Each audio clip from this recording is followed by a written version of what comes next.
Training പ്രോഗ്രാമിലേക്ക് എല്ലാവർക്കും സ്വാഗതം. നമ്മൾ ഇന്നത്തെ ദിവസം പ്രധാനമായിട്ടും ചർച്ച ചെയ്യുന്നത് നമ്മളുടെ സെയിൽസ് എങ്ങനെ വർദ്ധിപ്പിക്കാം എന്നുള്ളതാണ്. സെയിൽസ് എങ്ങനെ നമുക്ക് ഇംപ്രൂവ് ചെയ്യാം. അപ്പൊ സെയിൽസ് ഇംപ്രൂവ് ചെയ്യുന്നതിന് മുമ്പ് പ്രധാനമായിട്ടും നമ്മൾ മനസ്സിലാക്കേണ്ടത് എന്തുകൊണ്ടാണ് സെയിൽസ് പരാജയപ്പെടുന്നത് എന്നുള്ളതാണ്.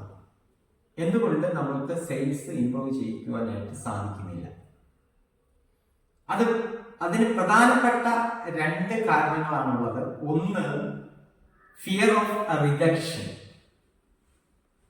രണ്ട്, lack of sales process. Fear of rejection എന്ന് പറഞ്ഞാൽ, ഞാനൊരു സെയിൽസിന് വേണ്ടി ഒരു സ്ഥലത്തേക്ക് എത്തുന്നു. ആ സമയത്ത് ആ കസ്റ്റമർ എന്റെ അടുത്ത് നോ പറഞ്ഞാൽ ഞാൻ എന്ത് ചെയ്യും? ഞാൻ കൊണ്ടുവന്ന പ്രോഡക്റ്റ് ആ കസ്റ്റമർ സ്വീകരിക്കുമോ?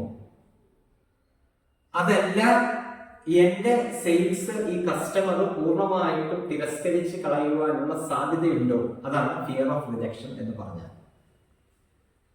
രണ്ടാമത്തത് ലാക്ക് ഓഫ് സെയിൽസ് പ്രോസസ്. അതായത് സെയിൽസ് എങ്ങനെ ചെയ്യണം, എങ്ങനെയൊക്കെ നമ്മൾ ചെയ്ത് കഴിഞ്ഞാൽ, എങ്ങനെ നമ്മൾ പ്രിപ്പയർ ചെയ്താൽ നമുക്ക് നല്ല ഒരു സെയിൽസ് പ്രോസസ് ഉണ്ടാക്കി എടുക്കുവാനായിട്ട് സാധിക്കും. ഓക്കെ, ഒന്ന്